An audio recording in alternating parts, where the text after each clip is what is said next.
How did we get here? I mean, literally. Not just you and me, but the whole shebang. How is any kind of life possible? The universe is a hostile place. Solar flares, cosmic rays, asteroids flying about.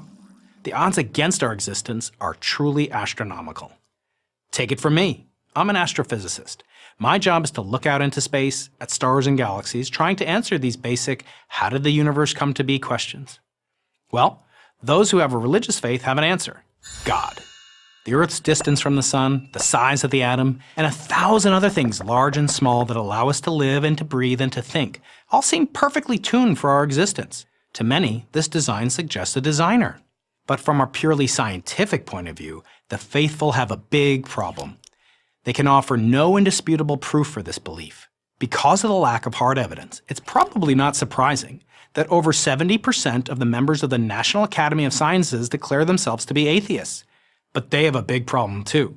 Absent a creator, how do they account for the existence of the universe, of planet Earth, of human consciousness? How do they account for the existence of anything? Well, it turns out they have an answer, and it's become all the rage in scientific circles. It's called the multiverse, and according to many scientists, our universe isn't the whole ballgame. Far from it. These scientists argue that there's an awful lot of universes out there, not just one or two, but an infinite number of them. Let me explain.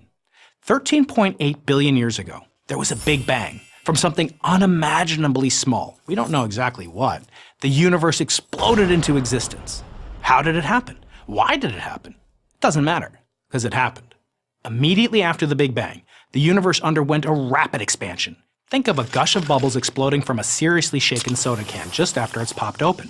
Cosmologists call this the theory of inflation. As the universe inflates and expands, the bubble universes grow and separate to become their own distinct entities, each with their own unique properties. In other words, new universes are spawned, and not just a handful, an infinite number of them. Some of these universes would be too cold for life and some too hot. But with an infinite number, surely one is bound to get it just right. In short, you and I are just an accident that, given enough universes, was inevitable. But wait, there's more. Because there are so many universes, it's very likely, according to the multiverse scenario, that everything that could possibly happen does happen in one universe or another. That girlfriend who broke up with you, you're married to her in another universe. Does this sound a bit far-fetched, a little too science fiction-y? Well, not to Nobel Prize-winning scientists like Steven Weinberg, or the famed cosmologist Stephen Hawking, as well as a myriad of others who wholeheartedly endorse it. But here's what's really surprising. They endorse it knowing there's not a single shred of hard scientific evidence that supports it. And how can there be? There's no way we can access another universe.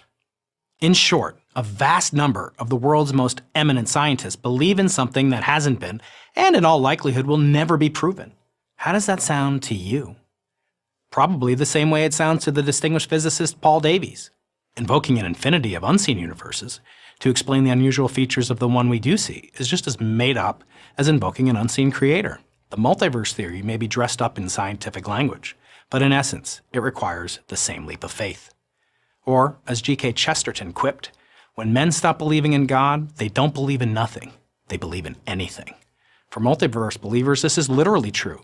The same scientists who reject God's existence due to the lack of evidence pin their hopes on a theory so all-inclusive and vague, it could never be refuted.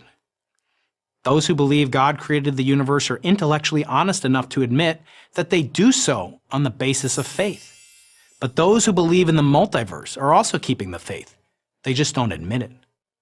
So let me ask you, who's taking the bigger leap? I'm Brian Keating, professor of physics at the University of California, San Diego for Prager University.